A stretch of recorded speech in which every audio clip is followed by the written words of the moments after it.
Bueno, eh, vamos a dividir este video quizá en más de una parte, o veremos, para que no se haga tan extenso. Bueno, antes de introducirnos en los llamados modelos mecánicos, ¿sí? O modelos en definitiva, y se llaman mecánicos porque inicialmente respondían a una forma mecánica de representación a través de, vamos a ver, resortes, amortiguadores y otro tipo de mecanismos, por así decir. Pero también pueden ser simulados estos materiales con circuitos eléctricos, como hacía antiguamente a través de modelos analógicos. Actualmente esto se puede seguir simulando, ¿sí? Pero hay métodos más modernos, como por ejemplo los elementos finitos, que ya contemplan modelos mecánicos, por así decirlo, o elementos que cumplen o representan el comportamiento de los materiales, tanto en forma elástica, viscosa o de otro tipo. Pero antes de introducirnos en los modelos, vamos a hacer un repasito de lo que es un material viscoso. Entiendo que ustedes ya a esta altura deberían haber leído la presentación o el PDF de efectos dinámicos, perdón, el PDF de efectos dinámicos, ¿sí? Y los materiales viscosos presentan lo que se llama flujo viscoso, y es importante diferenciar lo que es flujo viscoso de lo que es plasticidad. A veces se tiende a confundir estas cuestiones, ¿no? de flujo viscoso con proceso de plasticidad o plástico. No es así. Esto está más relacionado con aquellos materiales poliméricos que tienen cadena de polímeros, ¿sí? Donde el proceso de desenrollamiento de esas cadenas ante una aplicación de una carga, ¿sí? Que puede ser lenta o dinámica, va a hacer que el desenrollamiento, la deformación que sufre el material, dependa de la fricción interna del material, y esa justamente fricción interna, ese proceso viscoso que se desarrolla dentro del desenrollamiento del polímero, ¿sí? Va a generar tensiones de corte, ¿sí? Y esas tensiones de corte aumentarán en función de la velocidad con que se aplique la carga. Por eso todo esto está relacionado con los efectos dinámicos. ¿Está bien? Entonces, partiendo de este concepto de un fluido, porque lo podemos asimilar primeramente como un fluido, ustedes van a ver en la teoría del apunte, que si nosotros tenemos un paquetito de fluido que va a estar sometido a unas condiciones de tensiones de corte, tau, ¿sí? Esto se va a distorsionar de esta manera por efecto de las tensiones de corte, ¿sí? Con una distorsión gamma, por ejemplo.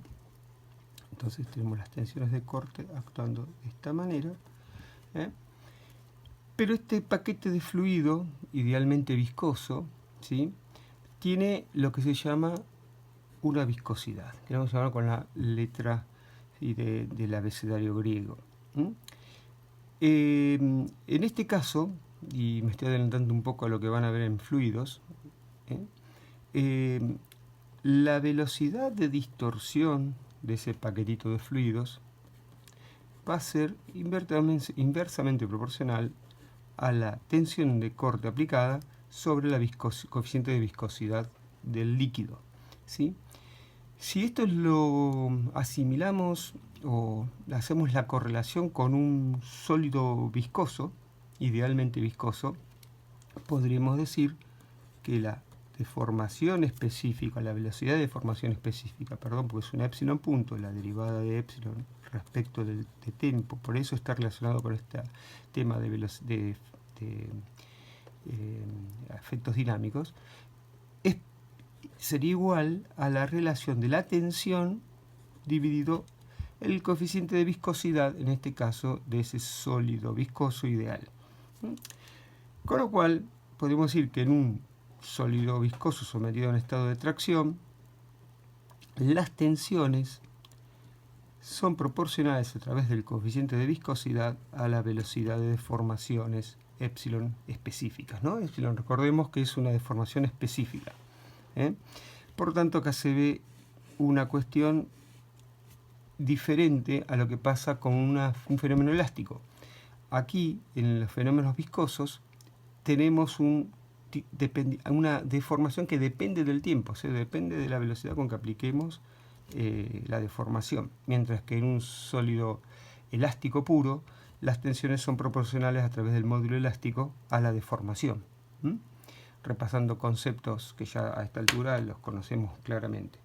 Bien, entonces este fenómeno viscoso y a este tipo de materiales idealmente viscosos, sólidos en este caso, sólidos viscosos, se los denomina materiales newtonianos.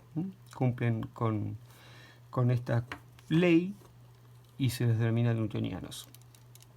Estos no presentan efectos de endurecimiento como podría ser en el caso de un metal, porque justamente el efecto de viscosidad no existe, y como en estas estructuras no hay reacomodamiento de la estructura cristalina, porque no es una estructura cristalina, sino son cadenas de polímeros o es una conformación de otro tipo, no vamos a tener endurecimiento mecánico.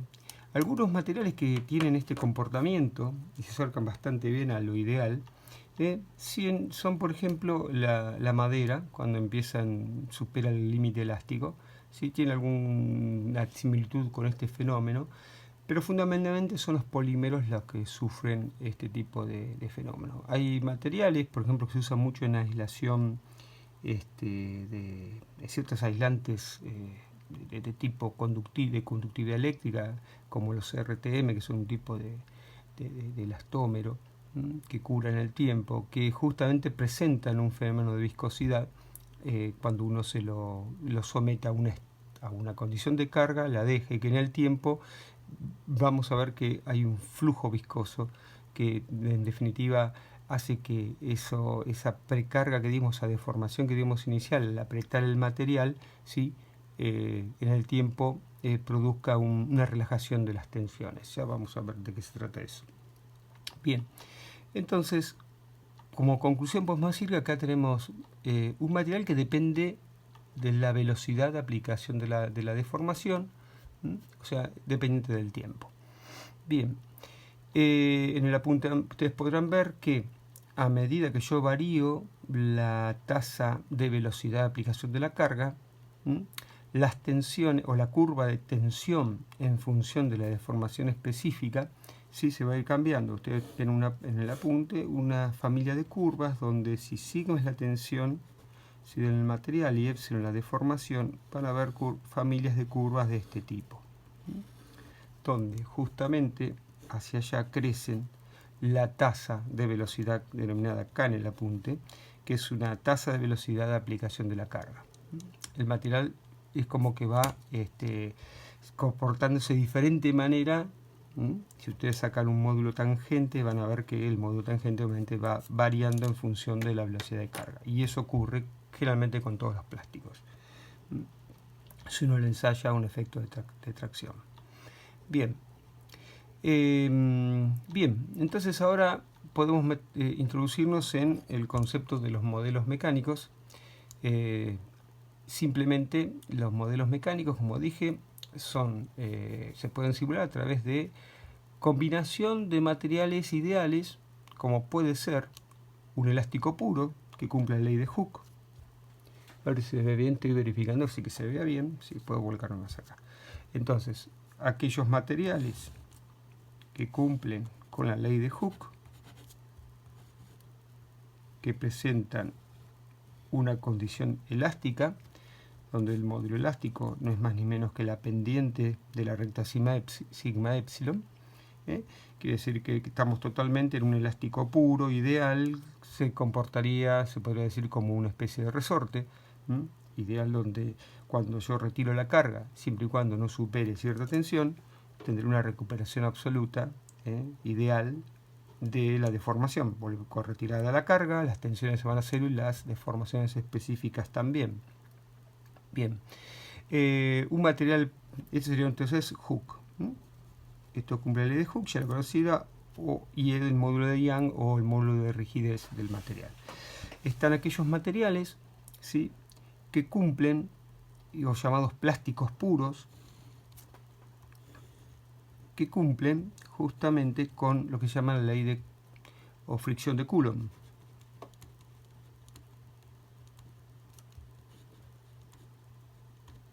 ¿Sí? Esos materiales que cumplen con la ley de Coulomb o la fricción de Coulomb tienen una representación de este tipo.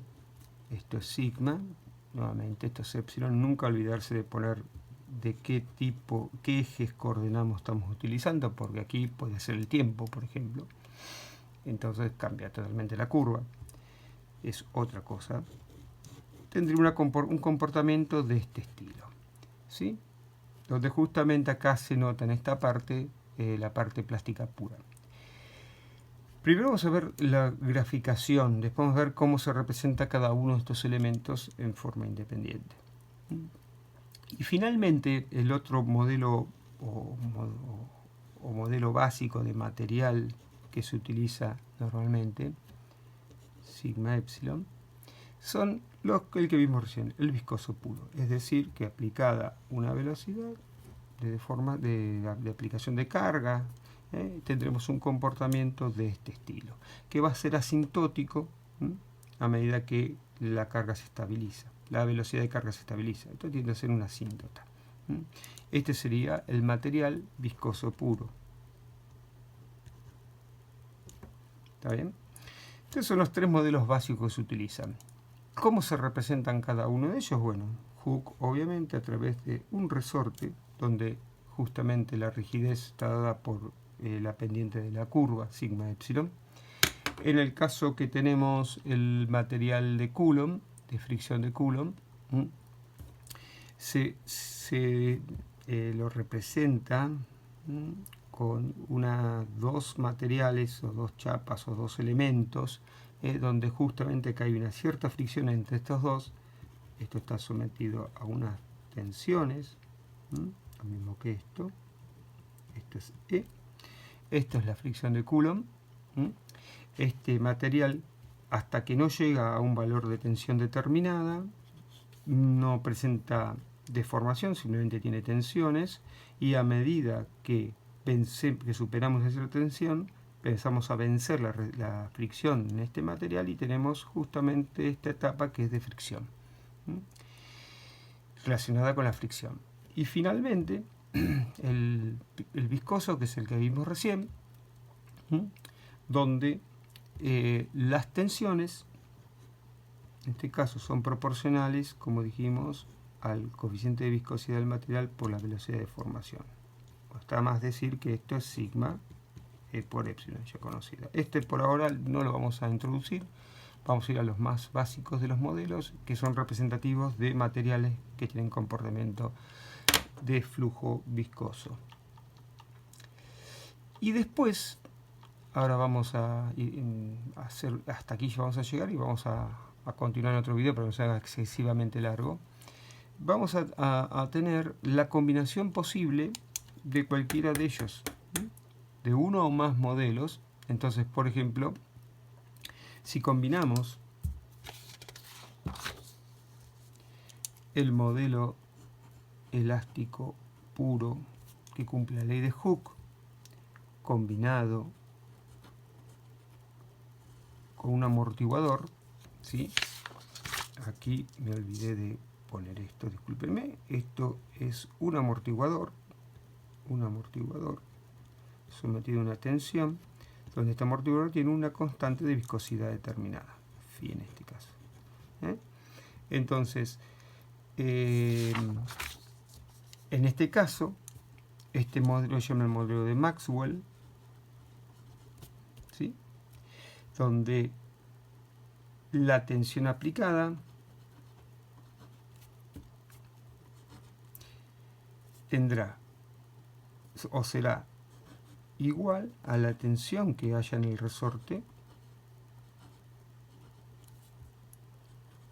igual a la tensión que haya en el amortiguador. Lo que va a ser diferente es lo que van a hacer diferencia son las deformaciones, es decir, la deformación total, que la vamos a llamar epsilon finalmente, será la deformación que se produzca en el resorte más la deformación que se produzca en el amortiguador.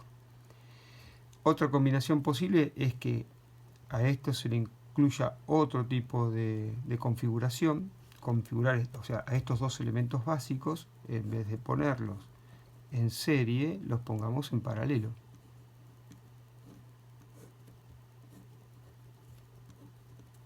Entonces, sometidos estos, si esto es un perfectamente rígido y no hay deformaciones en la vinculación posible entre el amortiguador y el resorte, sí tendríamos tensión en el resorte, tensión en el amortiguador, ¿ok? En este caso, las deformaciones que experimenten el sistema total va a ser igual a la deformación del amortiguador igual a la deformación en el resorte. Lo que serán diferentes son las tensiones. La tensión final que verá el sistema va a ser la suma de las tensiones. Tensión del resorte y tensión del amortiguador. Estos son los dos modelos básicos, Maxwell y Kelvin-Voigt. El modelo de Kelvin-Voigt, que se escribe Kelvin con los grados, ¿sí? Y Voigt.